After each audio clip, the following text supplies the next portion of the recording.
নমস্কাৰ। আজিৰ এই ভিডিঅ'টো খুবেই গুৰুত্বপূৰ্ণ হ'বলৈ গৈ আছে, গতিকে আপোনালোকে এই ভিডিঅ'টো প্ৰথমৰ পৰা শেষলৈ সম্পূৰ্ণ মনোযোগেৰে চাই থাকিব। সংবাদমেলত সদৌ অসম বাধাকৃত শিক্ষক, টিউটৰ আৰু কৰ্মচাৰী যৌথ মঞ্চৰ ক্ষোভ।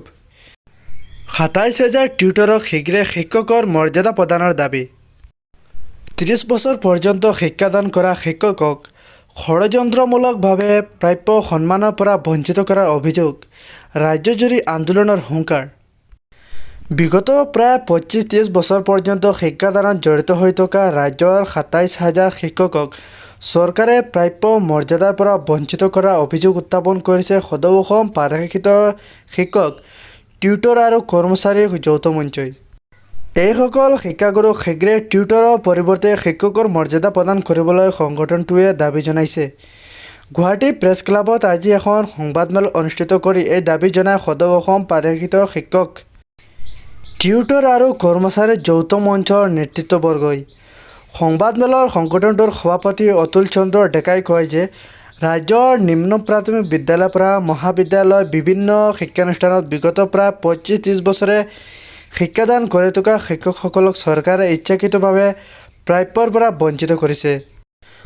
২০২১ চনৰ ৫ ফেব্ৰুৱাৰীত ৰাজ্য চৰকাৰে নিযুক্তি মেলা অনুষ্ঠিত কৰি এইসকল লোকক শিক্ষকৰ পৰিৱৰ্তে টিউটৰ হিচাপে নিযুক্তি দিছিল। শিক্ষক হিচাপে যোগ্য বিবেচিত লোকক টিউটৰ সজাই চৰকাৰে চৰম অন্যায় কৰিছে বুলি উল্লেখ কৰি যৌথ মঞ্চৰ সভাপতিগৰাকীয়ে কয়, টিউটৰসকলে অন্য শিক্ষকৰ সমানেই কাম কৰে, আনকি চৰকাৰী অন্য দায়িত্বও পালন কৰে, কিন্তু একেখন শিক্ষানুষ্ঠানৰ শিক্ষকে লাভ কৰা সা-সুবিধা টিউটৰসকলে নাপায়। বৰ্তমান টিউটৰসকলে অতি কম দৰমহাত কাম কৰি আছে। নিম্ন প্ৰাথমিক বিদ্যালয়ত কাম কৰা এজন টিউটৰে মাহিলী ১০,৮০০ টকা লাভ কৰে। তদুপৰি উচ্চ প্ৰাথমিকত ১১,৮০০ টকা, হাইস্কুলত ১২,৬০০ টকা, উচ্চতৰ মাধ্যমিক বিদ্যালয়ত ১৪,৪০০ টকা, কনিষ্ঠ মহাবিদ্যালয়ত ১৬,২০০ টকা আৰু মহাবিদ্যালয়ত কৰ্মৰত টিউটৰসকলে মাহিলী মাত্ৰ ২৭,০০০ টকাকৈ লাভ কৰে।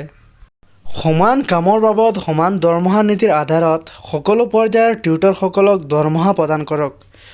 তদুপৰি টিউটৰসকলক শিক্ষকৰ মৰ্যাদা প্ৰদান কৰি পৰৱৰ্তী সময়ত চৰকাৰে এবছৰীয়া DLED আৰু BEd ডিগ্ৰী প্ৰদানৰ ব্যৱস্থা কৰক। ইফালে সংবাদমেলত অংশ লৈ সদৌ অসম বাধাকৃত শিক্ষক, টিউটৰ আৰু কৰ্মচাৰী যৌথ মঞ্চৰ সাধাৰণ সম্পাদক ৰাজু কলিতাই ইতিমধ্যে প্ৰাধিকৰণ কৰা অনা শিক্ষক কৰ্মচাৰীসকলক পূৰ্ণ পৰ্যায়ৰ সুবিধা প্ৰদান কৰিবলৈ দাবী জনায়।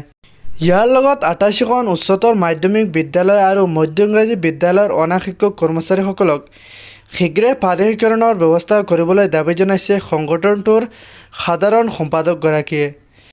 উল্লেখযোগ্য যে টিউটৰসকলৰ সমস্যা সমাধানৰ দাবীৰে যৌথ মঞ্চই বিগত সময়ছোৱাত ৰাজ্যৰ মুখ্যমন্ত্ৰীক ৩বাৰকৈ সাক্ষাৎ কৰিও আজি পৰ্যন্ত কোনো সুফল লাভ কৰা নাই। টিউটৰসকলক তাৎক্ষণিকভাৱে শিক্ষকৰ মৰ্যাদা প্ৰদান নকৰিলে শিক্ষাগুৰুসকলে ৰাজ্যজুৰি তীব্ৰ আন্দোলনৰ কাৰ্যসূচী গঢ়ি তুলিব বুলি সংগঠনটোৰ নেতৃত্ববৰ্গই হুংকাৰ দিছে। আজিৰ সংবাদমেলত যৌথ মঞ্চৰ মুখ্য উপদেষ্টা ৰাজীৱ পেগু, সহকাৰী সাধাৰণ সম্পাদক ড ৰফিকুল ইছলাম, কুলদীপ দাস, সাংগঠনিক সম্পাদক জাহাংগীৰ আলমকে ধৰি কেইবাগৰাকীও সদস্য উপস্থিত থাকে।